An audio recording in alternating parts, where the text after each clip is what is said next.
Welcome into the PFF podcast. Steve Palazzolo back here with Sam Monson. We're here to review Week 10 of the NFL. Sam, how you doing, buddy? I'm doing good. How are you, Steve? Excellent. Yeah. Wonderful. We're upbeat. We're excited. We're in the podcast nook here in Cincinnati at the World Headquarters. We have our sticky notes to update. Anything to update this week? I don't think so. There were no Des Bryant PDs. We got one for Terrence Williams, wasn't that right? But none for Des Bryant. Yes. Menelik Watson watch is no more. Menelik is shut down for the season. We did throw the RIP on the Menelik Watson sticky note. Yeah, and then it's just the email tally, which Taylor hasn't let us in on this week, or hasn't got to this week. Either way, that's not changing. We will discuss Chaz Green later. Do we need a sack tracker for Chaz Green? No. Because somebody asked me that yesterday. He's not going to be on the field long enough to make an impact. It's probably going to end at 4 or 5 or whatever it ended up at. All right, so let's get into some of the big stories coming out of Week 10. And I want to just start by discussing the NFC South. I think we came into the season saying that the NFC South would be the best division in football. We also thought that the AFC West would be up there.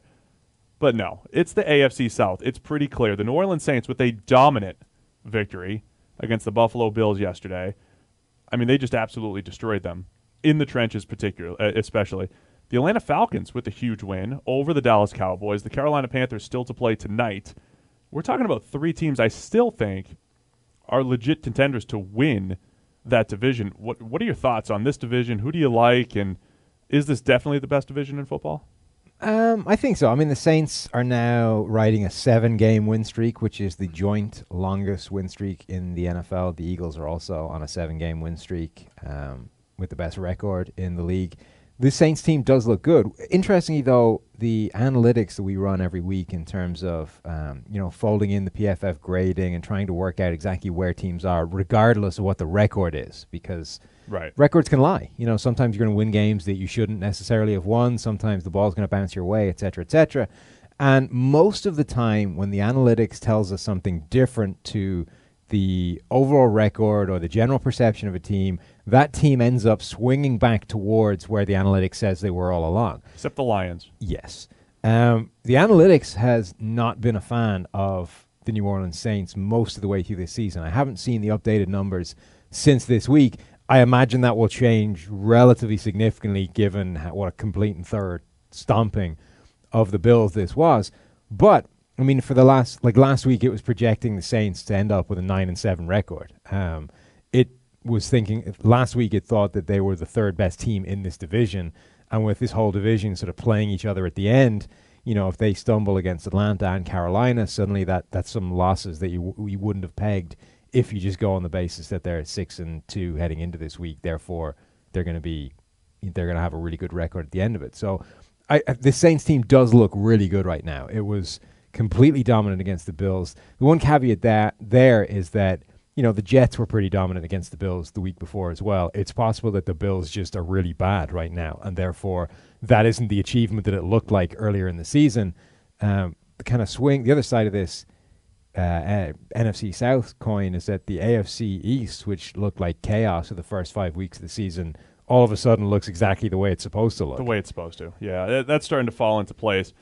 I just want to talk about this Saints offense for a second, because when you watch this game, and I went back and broke down every play, offensive line, pure domination against the Bills. I mean, I love Alvin Kamara and Mark Ingram and what they did, and they maximized what was given and all that stuff, but there were some plays where they were just running through massive holes. Unbelievable job by Max Unger, dominating Cedric Thornton at the point of attack. Cedric Thornton playing nose tackle. He's a guy who's a pretty good 5 technique, you know, the more of a 3-4 defensive end a few years back for Philly. Should not be playing nose tackle because he was getting blown off the ball 8-10 yards on a couple plays. Max Unger, great job. Larry Warford with a great job. Rookie right tackle Ryan Ramczyk, a number of good blocks, backside of zone plays. Just from watching the trenches and watching the offensive line was very fun to watch, but just pure domination by the Saints. And then the Falcons, they're a team that the analytics has liked despite their record. Yeah. Right? So they're a team that we think might be a little bit better than maybe their on-field record has shown. And it does feel a little bit like it's just been a play here and a play there for them in a lot of games. And the thing that I said a few weeks ago, if you look at Matt Ryan, his first 4 or 5 weeks of the season, he was just off. I don't think there was much more to it than he was missing throws. He was sitting there as a middle-of-the-pack average quarterback, and we know him historically. Last year he was our number 2 quarterback, but historically he's a top 5 to 8 to 10 quarterback year in, year out, even the years that he wasn't great statistically. And I think it was just a matter of time before he got back to that point. Now we're sitting here the last 3-4 weeks, he's right around our top 1 or 2 graded quarterbacks right now. So I think he's just kind of getting back on track. Yeah, last 5 weeks of the season for him have been really good grades. 4 really good grades and 1 okay grade against the Patriots. Yeah. The first 4 weeks of the season, there were 2 pretty bad grades in there, and there was nothing there that stood out. So the last month of Matt Ryan has definitely been looking a lot more like the Matt Ryan we're used to seeing. And this Falcons team, I mean, it makes sense that the analytics is keener on this team. This team did come a play away from the Super Bowl a year ago. So it should be a better side than they've looked through the first half of this year. I think this was a big statement game for them. This kind of became, this was a must-win game for the Falcons, and then winning against Dallas has turned next week into a must-win game for the Dallas Cowboys, who were on a roll heading into this game. So it's just interesting the way each one of these games has kind of knock-ons to the next. Yeah, I mean, if you're objective about the Falcons roster, last year they did not have a great pass rush. They had Vic Beasley, who led the NFL in sacks, but of course we kept banging the table saying, look, he's not the best pass rusher in the NFL. Sack totals are kind of inflated. He's lucked into a bunch. This year they're much more well-rounded up front. Of course, we saw the great Adrian Clayborn yesterday, who we'll talk about a little bit later on. And lost in that game yesterday is that for all the good Adrian Clayborn did and all the dominance he had, Vic Beasley basically got nothing out of the other side in Lyle Collins, who has been exposed at times this season by fast, quick twitch pass rushers. I think that didn't even come close to being the correct pronunciation. Do you want to do a retake on that? Fast, quick twitch pass rushers was what I was going for. If we were recording well, actually, we would have to do another take. But yeah. We're okay. The pod here. No, the podcast doesn't have nearly the high level of production standards that Well actually has. For a start, there's no fancy dress up and makeup going on here. Yeah, we took the jackets off. It's much more relaxed here. But Beasley basically got nothing done against Lyle Collins, which I think is a big story for that. Beasley, if you want to be a fast, good, top-level pass rusher, you need to be doing damage against a guy like Collins, and he didn't. So where do the Panthers fall in this whole thing? We haven't seen them play yet. You guys might be listening to this after Monday Night Football, and it's going to be either, hey, impressive win by the Panthers, oh boy, what a dud against the Miami Dolphins. But the Panthers have kind of been up and down this year, maybe somewhat coinciding with Luke Kuechly being on the field. But they've got this evolving offense that we seem to talk about too much here on the podcast.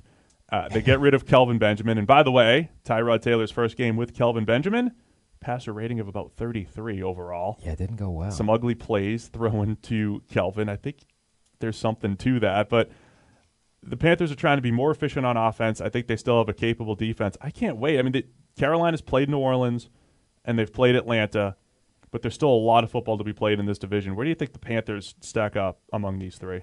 I think Kuechly is huge. I mean, obviously having one of the best arguably the best linebacker, one of the best defensive players in the game in your lineup is obviously going to be a huge thing regardless. But I think in particular, he covers over a lot of cracks in that defense in a way a lot of linebackers don't. He just has incredible range in coverage. He's in the right place. He makes those windows, those throwing lanes for quarterbacks a lot tighter than other linebackers. So when he's in there, it's just a totally different proposition than when, a guy like David Mayo, his backup, is in there. Even though... Are you trashing David Mayo? No. Even though I don't think David Mayo is a bad player, he's just not able to do the things that Kuechly is able to do and have that kind of wide-ranging impact. Kuechly is essentially a linebacker equivalent of Earl Thomas in terms of what he does schematically, and the knock-on effect of him just being out there is at least as important as what he actually does on the field. I would love for Tony Romo. Tony Romo loves to get in-depth about all these things. My favorite play of all time, maybe, was him against Tony Romo, Thanksgiving a couple years ago.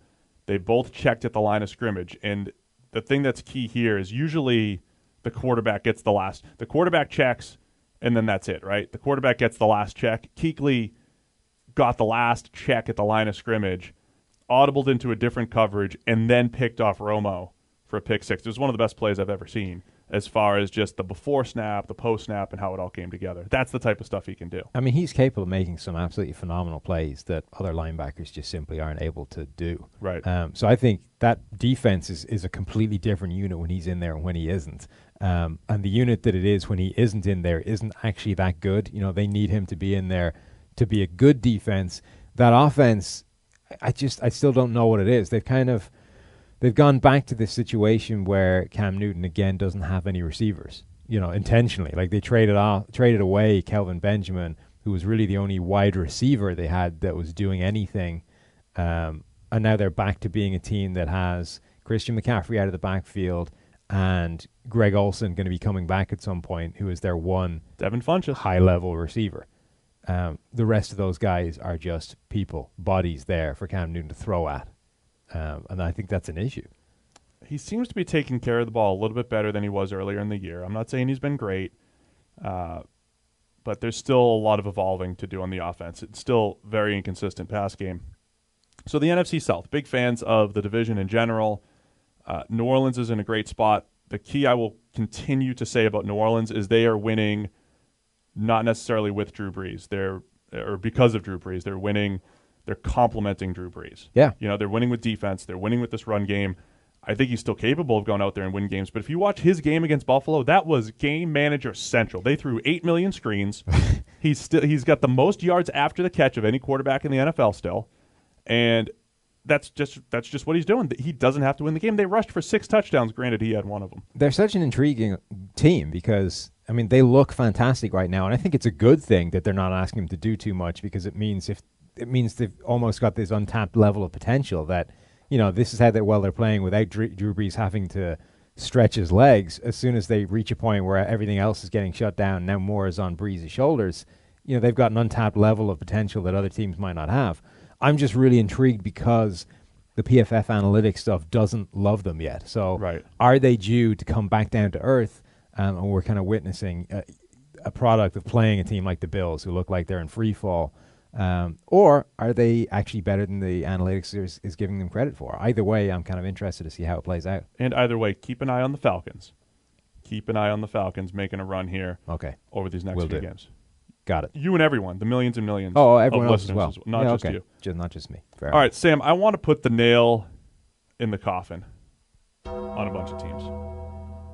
Ready for the nail? Yeah. We are at the point, a few weeks ago, it was everybody's average. Everybody's good.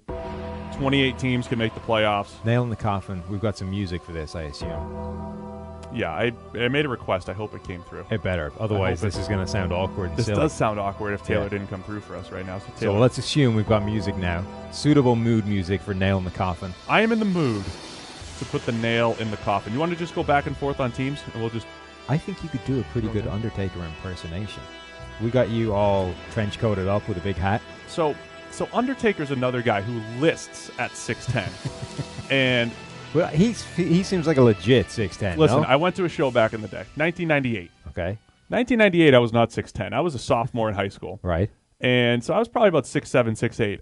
Pretty sure I was taller than him. No. When he walked down to the ring. Yes. You're telling me the Undertaker is like 6'5"? Wrestling adds 5 inches of height and sometimes 150 to 200 pounds, depending on what story they're trying to tell. That is definitely true. But there's no way he's only like 6'5". He might be 6'6", 6'7", but I'm saying he was barely my height. Oh, I'm not buying that. As a sophomore in high school, when I was about 6'7", 140. No, I'm not buying that. 6'7", 140. What the hell was wrong with you? I don't know if it was really 140, but I was quite skinny back then. Got moved around in the key. I would think so. Yes. In hoops, I was a little 6'7", soft. 140. Wow. Good hook shot though. So I can relate, hopefully, to this Undertaker music as a guy that lists at 6'10" and might not really be there. This whole segment is going to need to be cut out if we don't have Undertaker music. I don't care. I'm going to put the nail in the coffin, first off, in the Cincinnati Bengals. Okay. So they're officially done. Officially done. And I want to give a reason. We have to give a reason for all this stuff, okay. Right? Yeah, go for it then. Coming into the season, we wanted to blame the offensive line. I think that's a pretty good reason. They are just unable to create enough plays down the field because they have to protect that offensive line, which has been pretty bad in pass protection this entire season. Not much else you could do offensively, and no real playmaking compliments to A.J. Green. It's all been It's all made for a rough season offensively. I mean, that is their continual problem, is they can never find a reliable second option to A.J. Green. They've been looking for years. Well, it wasn't in 2015 they had it. That's why they were so good. That's why Dalton had his best year. Yeah. Marvin Jones was there, Mohamed Sanu, and Tyler Eifert was healthy the entire year. And since then, they've never. That's the big key. I think Tyler Eifert is the guy that makes all of that work. He is the one viable alternate target that you need to think about, as opposed to just there's another guy over there who can do some damage if we send everything over to A.J. Green's side. Eifert is the one guy that you actually need to go, well, hang on. We can't just focus on A.J. Green because we have this guy to deal with as well, and he just cannot stay on the field. Yeah, Andy Dalton is my poster boy for being a guy that's capable of putting up good numbers if he's elevated by a good supporting cast. In 2015, the Bengals did rank as one of the best supporting casts that we've ever graded in the PFF era. So I'm putting the nail in the coffin in the Cincinnati Bengals now at, I think, pretty much out of the playoff picture. Yeah, they're done. We said that in the preview pod, that it was a big game for them. Chicago Bears, nail in the coffin. When you lose to a Brett Hundley-led Green Bay team, you're done. Frankly, I was done with the Bears weeks ago. I'm amazed they were still mathematically in it, but they are definitely done now. They're now 3-6. We talked ourselves back in because the defense has been solid. They've played above their heads and all that this year, but still a little bit too conservative on offense. I only just realized that this was the first week that I was back on board with Chicago to win a game since I was done with them the first time. See what happens? And Brett Hundley wins against them. So, yeah, definitely done now. All right, so the nail is in the coffin of the Chicago Bears. I want to put the nail in the coffin of the Denver Broncos. I think you can go with both those bottom teams in the AFC West. And Denver the Chargers. And the Chargers. Both lost this week. Both done. All right, so this did not go as planned. We talked about the NFC South being the best division in football. Yes. The AFC West, in our heads, I think coming in, Chiefs are up there. The Raiders were supposed to be up there. The Chargers were supposed to make a move. And even a regressing Denver team, I expected more competitive football from them. These last few weeks have been a disaster, destroyed by the Philadelphia Eagles and New England Patriots the last 2 weeks. Yeah, I mean, I expected this Sunday night game to be a lot closer. And then the special teams just destroyed them. I mean, they were like in a 14-point hole a couple of minutes into the game. And right, it was going to be tough no matter what. Yeah, at that point, the whole thing is out of the window. It's a completely different game than the one you were potentially dealing with beforehand, and it just snowballed. I mean, that Denver season torpedoed the moment Trevor Siemian went back to being one of the worst quarterbacks in the league. He played quite well for the first couple of games, or at least by his standards. There was a little bit of hope. Crept up towards average. Yes. And then just went back to being Trevor Siemian, and at that point, your season's done. He crept back toward terrible. The Los Angeles Chargers, similar story for them year over year now. minus 5 point differential, meaning they've only been outscored by 5 points this year, but they're 3-6. Yeah. Usually a team at -5 should be around 500. They just they find a way to charger a lot of games every single year. Or they're just perennially injured in the wrong places, always. Poor Taylor with his sad face over here. I know. They do have Joey Bosa and Melvin and lightning Ingram, bolt jacket that he's wearing. There is a lot to like about that team, just not enough for them to actually win games. Yeah, so the nail's in the coffin for Denver and the LA Chargers. Do you have another one? Well, here's an interesting question, because we're kind of looking at the teams that are almost mathematically out of it at this point. But who is more in deeper trouble? The Washington Redskins. You almost read that sheet. No, exactly. I didn't. I decided I didn't almost read the sheet exactly, but I didn't have a better word for it, so I decided to rephrase. Sam has our show notes are colorfully written down. The show notes do not have a PG filter attached to them. Who is what? So who is in deeper trouble? Washington, who are 4-5, having got one of the Philadelphia games out of the way, or two of the Philadelphia games out of the way. Okay, 4-5, having played arguably the best team in football twice, or the Buffalo Bills, who are 5-4, winning record, but they still have to face New England twice. They've got the Chiefs. They're away at the Chiefs. They're away at the Chargers, who we just wrote off, but are still talented enough to do some damage. They're still a -5 point differential team. Yeah, exactly. Talented enough to do some damage. And the Dolphins twice. They've got some hard games on that schedule, and facing New England twice within that division. Despite the winning record, I think they're in significantly deeper trouble than the Redskins are, even though they're staring up at a team that's completely out of sight in the division. I'd agree with you there. I think Buffalo, look, before the season, our analytics guys said they're going to be better than you expect. Our expectation was that they were going to be tickling the bottom of the division with the Jets. You tried to bring that phrase out as a thing last week. And I can do it once a week. I still didn't buy it. And no, you can't make it into a phrase, having just invented it. I did not. You did. You told me that you invented tickling the bottom of whatever as a thing. I think it works. People get it. By the way, you always have some good lines every week in the well. Actually, I just wanted to compliment you on yours this week. Oh, okay. The Thank you. the Welker thing. So you guys check that out on SI. The Welker quote. Okay, so the Bills are better than they were supposed to be. Yeah, but they're still not great. No. So 2 New England games coming up. They're sitting at 5-4. Well, look, if this team wins one more great. game this season, they're probably better than most people were thinking they were going to be heading into this in the year. So yeah, I think they've already justified the analytics being higher on them than everybody else heading into the season. But it turns out they're not actually that good a football team. No, it's a good question. Are they in worse shape than the Washington Redskins? I think the Skins can still make a move. I just can't figure out their defense. One week they're looking great against Seattle. Another week getting torched by the Minnesota Vikings. So you don't really know what you're getting from them. So there's a few teams that we wrote off and potentially wrote off. I want to touch on the game that you did. You watched closely. The Dallas Cowboys, Atlanta Falcons. We had some records set in this game. And this is not – we like to do deep dives over here at PFF and try to unlock stuff that maybe you didn't see at the game. This isn't really groundbreaking. Adrian Clayborn absolutely dominated Chaz Green, the starting left tackle for the Dallas Cowboys. He was replacing Tyron Smith. So yeah, and this is one of the most lopsided beatdowns we've ever seen in PFF history. It really was. Tyron Smith, injured, doesn't play in the game, so we're going to put out the backup left guard, who we benched earlier in the season for being not good enough to play left guard. That's Chaz. Is going to be our left tackle, and that'll be fine. It turns out it wasn't fine. It really wasn't fine, because Adrian Clayborn basically beat him every single time he went one-on-one with him. With the same move as he admitted. That was possibly the best part about it, is that all he had to do was to run at Chaz, swat his arms to the side, and run around him. And Chaz, at that point, would be falling on the floor, desperately trying to tackle Adrian Clayborn to avoid a sack. And even that he couldn't achieve most of the time. So Adrian Clayborn ended up with 6 sacks in the game, which...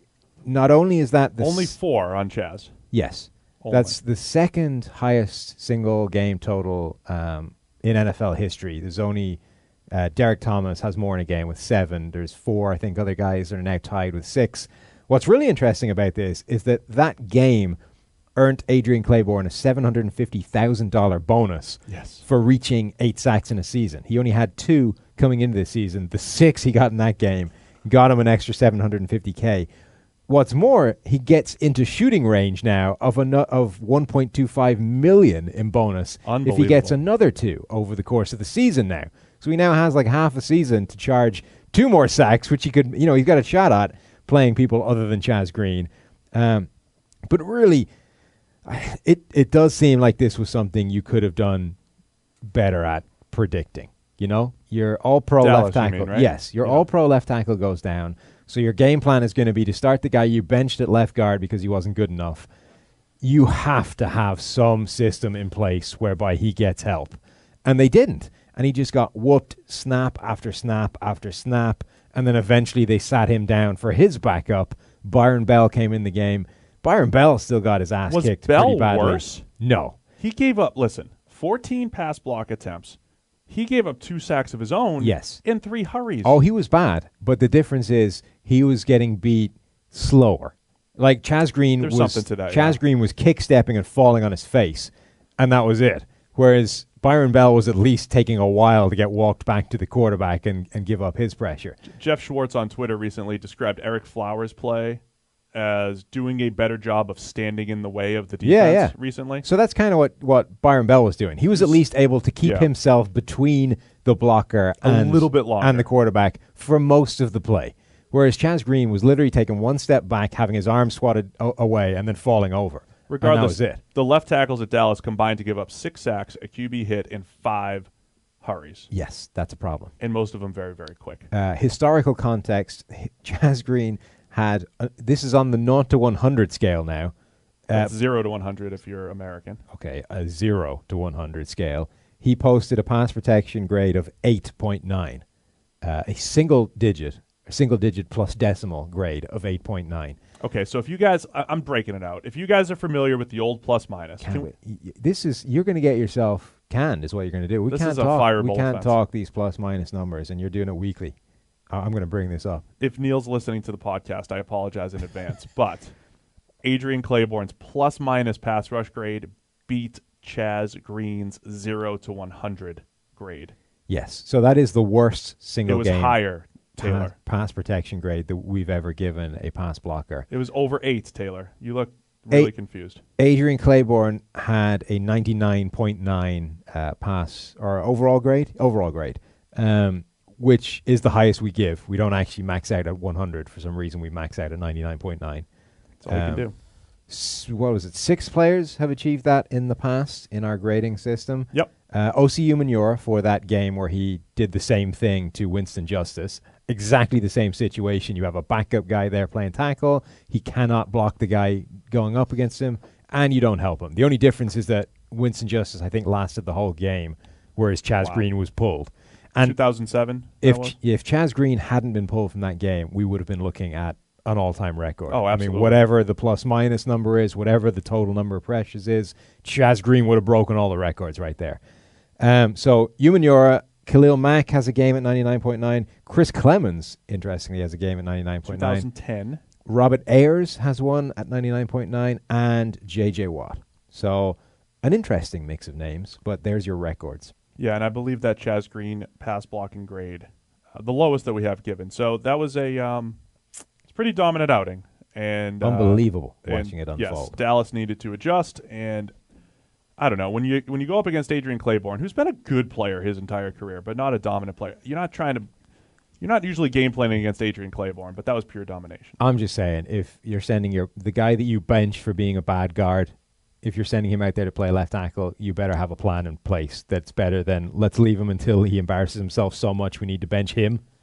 Oh, I agree. You have to have something there. Even if you don't have that in the offense, you have to put something in that week, that day, whatever. You can't. There's no way you can go out there and go, he'll probably be okay. What's the worst that could happen? Cowboys hoping the Tyron Smith's back for the Eagles. Desperately hoping that, yes. Quick break to tell you that this show is brought to you by Prediction Machine. Prediction Machine is a new generation in sports analytics where they play the game 50,000 times before they're actually played. Make better picks with proven, data-driven analysis. Subscribe at PredictionMachine.com today and earn a $5 credit that can be used towards the purchase of any package. All right, Sam, let's fly around the league with some other interesting tidbits. Let's talk about the Vikings and their wide receivers. That's a well-actually segment this week. We're going to describe the best wide receiver duo in the NFL. Who is it? It is the Minnesota Vikings. It's Stephon Diggs and Adam Thielen. I mean, Adam Thielen was the guy that exploded yesterday, had a huge game against Washington, was at one point threatening the Vikings' all-time single-game receiving record, which, by the way, is not held by Randy Moss or Chris Carter, two of the top 10, maybe, wide receivers in NFL history.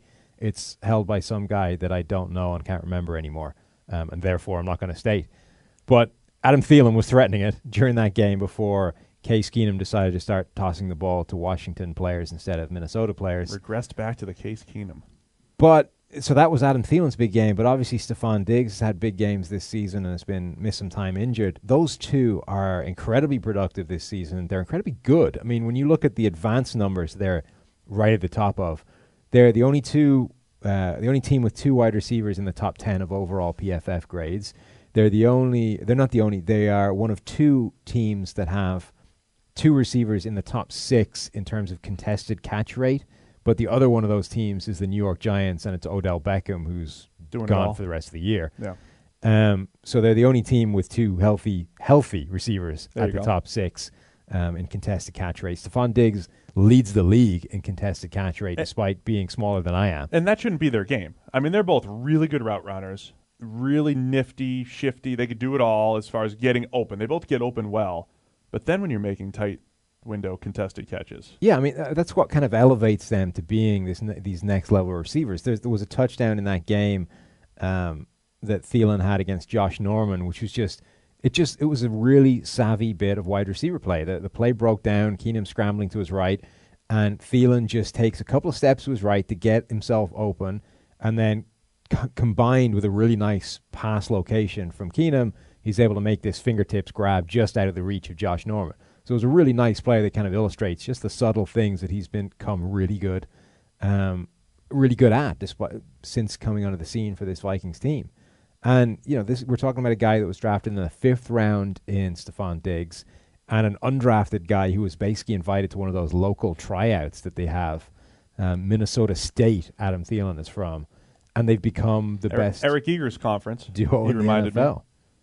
Our analytics guru, Eric Eager, did play actual football in college in the same conference as Adam Thielen. So we basically have an NFL player on our analytics team. Yeah. Somehow. Ish. Not really. Deshaun Kaiser, I see you wrote down Deshaun Kaiser in our notes here, Sam. What happened with Kaiser yesterday? Well, he actually played well. He did. Which hasn't happened much this season. It was good. It was good to see him play to his potential a little bit. The QB sneak at the end of the half, though, it seems like that was his call. Yeah. If you didn't see that, how many seconds on the clock was it? 15 seconds when they snapped that ball. From the 2. Yeah, and then some. Probably the 2.5. 2.5, and he tried to call a sneak. Seemed like an aggressive call. They didn't get it, and they did not get another playoff after that. Yeah. No time. For reasons no time beyond their control, maybe. No timeouts left. You decide, you know what, we're going to sneak the ball in from the 2.5. I can make this. I can get it in. Didn't get close. Got stuffed. And then suddenly you've got to try and spike the ball with the clock running down on you.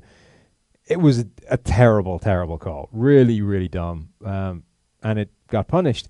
The thing is, though, how there was not a delay of game penalty on the Lions at the end of that play is mind-blowing. If you looked at what they were doing, they were physically like tackling people and holding them in this pile of bodies, preventing people getting back up and lining up to snap to snap the ball and to stop the clock. It's a savvy move. That's all it is. But we're in a league that, like, if you spike the ball after making a first down reception, that's delay of game. You're going to cost your team yards. But you can tackle a guy and basically lie on him in a pile for 10 seconds while the clock ticks down, something that is literally delaying the game, and not receive a flag for it. So Kaiser's stats did not end up great, but the best game that we've seen from him throwing the ball, made some plays with his legs as well.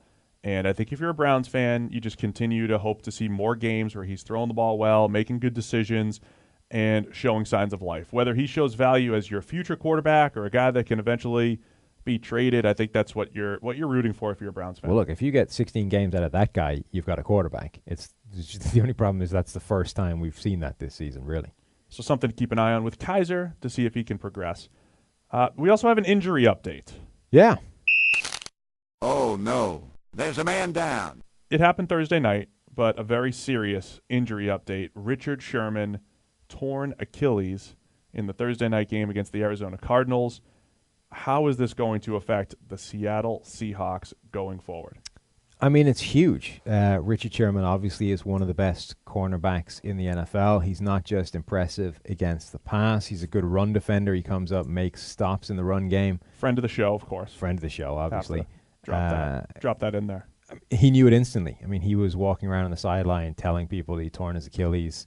It was in a routine pass play. I think he'd had a sore Achilles coming into that game, just on a dig route to somebody. I don't know who he was covering at the time. Went down in the tackle and is just clutching the Achilles. It obviously just went somewhere in the course of that. So obviously, anytime you take out one of the best cornerbacks in the NFL and a guy that is legitimately able to be left alone on an island and cover his guy, it's gonna be a huge problem, and it's gonna force some schematic changes into that defense, because I don't think they have another guy that you would trust to do that. Here's what I'm fascinated by with Seattle. Of course, they've been built on the Legion of Boom for so long, and that's Richard Sherman, Earl Thomas, Cam Chancellor, and whoever they seem to trot out at right cornerback. But those three guys, they've been the guys. Yes. I know. We'll get to who the right cornerback is. Don't give me these faces. Good. You guys can't see his faces, but he's trying to be like, how are you going to forget about my guy at right corner? But the Legion of Boom has basically been those three, Sam. And Earl Thomas is banged up. Cam Chancellor left that game with injury at the end of the game as well. And now Sherman definitely out. What I find interesting, though, is in the offseason and in the draft, they did bring in a Shaq Griffin, who is the right cornerback that we're talking about. They did bring in a Delano Hill from the draft. They brought in Bradley McDougald, my intriguing player. Remember, that's my guy, Bradley McDougald, that I just think is probably maybe a little bit better than the grade every now, because he just plays well when I'm watching him. That's my take on McDougald. He played pretty well against Arizona in place of Earl Thomas. And so they actually invested in defensive backs. Clearly, they didn't want to try to tap into the depth that they've built, but they have to now. And we'll see what they do without Sherman just locking down that left side like he does every week. Most weeks. I mean, I think it'll be interesting to see, because I think Jeremy Lane is going to obviously step into a larger role as their nickel corner. He's now probably going to have to be the starting corner. I think Lane is better suited to playing outside anyway. The guy is like 6'1", 190. He is that long corner that they play. I don't know that guy is suited to play inside in the slot where you need to be They've always quicker. put him in the slot, though. Oh, I know, but I think that's just because there have always been two guys better than him on the depth chart. So he plays in the slot because that's where you play when you're the third corner. So you think Lane steps in at left corner. Justin Coleman's already playing in the slot. And that's just where they go? I would guess so. I mean, maybe they end up flipping those two corners and Lane becomes right. Shaq Griffin moves over to the left. I don't know, but I think that's the three. What is interesting, though, is if one of our three stats of the week, in that game that Richard Sherman went down against the Arizona Cardinals, Shaquille Griffin was targeted 9 times, gave up 1 reception. That's fantastic. That's your boy. Third rounder out of UCF that you always kept saying was a playmaker during the draft process. Yeah, 4 targets against John Brown, no catches. 2 targets against Jerron Brown, no catches. The only guy that beat him for a catch in that entire game was Larry Fitzgerald, who got him once out of 2 targets. I think I've said all the way through the draft process, not only did I really like Shaq Griffin, but I think he's a perfect corner in that system. I was talking to Richard Sherman a little bit after his injury, and he was saying that he really likes him as well. Thinks he came in well ahead of the curve and could potentially be really good down the line. So maybe we just see him accelerate this development now that he's going to be thrust into kind of being the guy there. So there were trade rumors for Sherman in the offseason. Do you think this could be the beginning of the end of Sherman in Seattle? He turns 30 next March. I mean, Achilles is one of those injuries that can slow a player down. It's very tough to come back from an Achilles injury and be the same level of explosive player you were before. So when a guy that's advancing in years ruptures an Achilles, it's concerning, put it that way. I don't know what that means for him, whether he can come back and be the same guy or not, but that's a real hurdle to overcome. I'm going to tell Sherman that you called him old and slow. And perfect. Basically ready to retire. That'll get me back in the DMs this week. Well, let's get back to our 3 stats of the week. So you already broke out Shaq Griffin. You have another one on here with a lot of Vikings on this show today. We both came up with a Vikings one, right? I mean, we talk our creep back towards average mantra around here. I need music for that. What's some average creep back towards average? I just need some average mediocre music when we use that. It's got to be what's the music they call? What's the name for the stuff they play in lifts or elevators? Sorry, over here. What's it called? Muzak, or there's some kind of term for It's not just elevator music. No, there's a thing for. Anyway, Minnesota offensive line last season, one of the worst in the NFL. Through this point in the season, they had given up 108 total pressures. This season, they've given up just 80, so they've chopped 28 total pressures off that total at the same point in the season. That's way more average. Yeah, all right, creeping back towards average, 1 pressure at a time. And you wonder why they're 7-2. For all you NFL GMs and front office types listening, just get back to average on that offensive line. Creep right back toward average. Let me piggyback on that with another Vikings number, and then I did add another one on top, so it's not all Vikings. But when he is pressured, Case Keenum, is doing a fine job. And one of my favorite numbers is sack percentage under pressure. So not just sack percentage overall, but when you're actually pressured, how many of those pressures become sacks? Case Keenum, 5%. That's it. That's the best in the NFL. 5% of his pressured snaps become sacks. That is a crazy low number. That's really, yeah. So the league leader is usually 7, 8, 10%. there's only 6 guys under 15%. Well, this was the Peyton Manning statistic. Like this Right. was when you wanted to quantify Peyton Manning's pocket presence and command of the offense. This was the number that did it. It was forget about like how often you're pressured, because that's often an offensive line thing, and even if you hold the ball long. But when you are pressured, how many times does that end up in a sack, or are you able to simply go, that's not a problem, I know where the dump-off option is, I just turn, check it down to the running back. Get rid of the ball. And Peyton Manning was always able to, mitigate the offensive line, was the way we always phrased it. When he had terrible offensive lines, it didn't really matter that much because he was able to stop those from becoming sacks by just turning, finding the dump-off, and getting rid of it. Case Keenum is having a fantastic season in that regard this year. So on the other end of that spectrum is Jacoby Brissett Yes. of the Indianapolis Colts. So I have 2 Brissett numbers. He has the highest sack percentage in the league at 25.9%, but he also now has the number 2 adjusted completion percentage on deep balls. He hit a couple deep passes against the Steelers. He's now 51.7 adjusted completion percentage. Actually, I'm sorry, that's number 3, just behind Dak. Number 3 in the NFL, 51.7. And 128.2 passer rating, also ranks 3rd. Jacoby Brissett throwing that deep ball. Hashtag remains intriguing. He Jacoby does Brissett. remain intriguing. I think he was closer to more intriguing early in that game. And then he may have gotten a concussion and still come back and played and may not have been the same guy. Did they let him back on the field after the concussion? He came back out. Yeah. Oh, okay. He I came thought I back read- out, and it wasn't, I believe he fumbled. Unlucky interception in there as well. And just wasn't exactly the same for the rest of that game. Yeah, well, he's in the protocol now, the concussion protocol. Yeah, well, that's all that 'Cause he matters. developed symptoms after the game.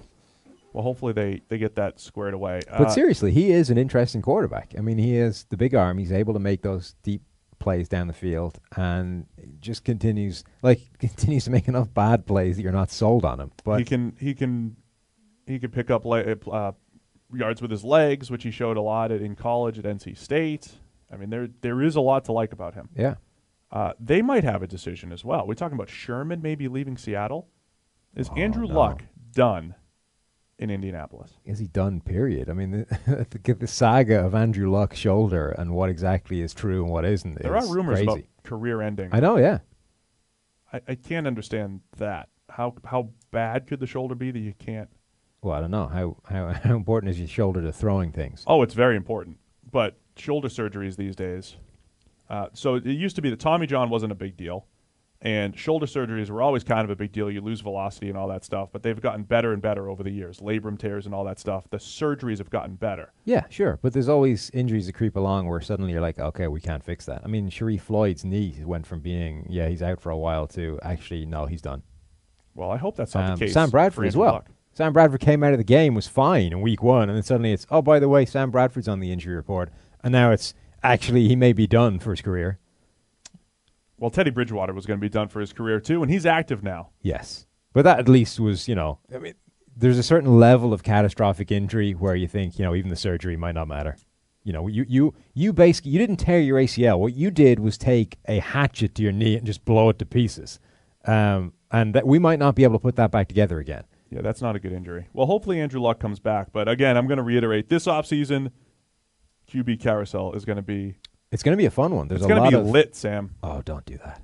It's going to be lit. You are altogether too white. Did you say Scott Hansen? Yes. Pulled that out he broke yesterday? that out on the Red Zone channel. Also, same deal.